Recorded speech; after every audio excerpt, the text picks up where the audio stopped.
Kilala mo ba si Apo Wang-od? Ang sabi nila, playgirl daw si Wang-od. Pero what if hindi to totoo? At ikwento ko sa inyo ang totoong love story ni Apo Wang-od. Kung di mo pa kilala si Wang-od, isa siya sa oldest mambabatok o traditional Kalinga tattooist. 107 years old na siya at dinadayo pa ng mga foreigners at celebrities para lang matatuan sila. Nagsimula siyang mambatok nung 15 years old pa lamang siya at tinatatuan niya ang mga Kalinga headhunters.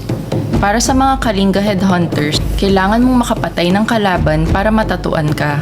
Nagsisilbing parang war medal nila. Pero saan nga ba nag-umpisa ang love life ni Wang-od?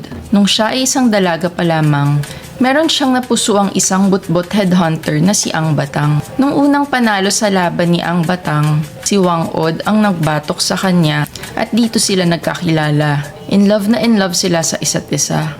Pero madaming ayaw sa kanila lalo na ang mga nakakatanda sa village nila. Di daw pure ang bloodline ni Ang Batang. Ang gusto nila ay ipakasal si Ang Batang sa ibang babae para lang hindi magkatuluyan ang dalawa. Pero sa kasamaang palad, namatay si Ang Batang habang nangangaso sa guba. 25 years old lang si Wang-od nun. Nadurog ang puso ni Wang-od at nangakong di naiibig pang muli. Hindi na siya nagkaanak at nagkaasawa. Kaya siya itinuring na last and oldest mambabatok.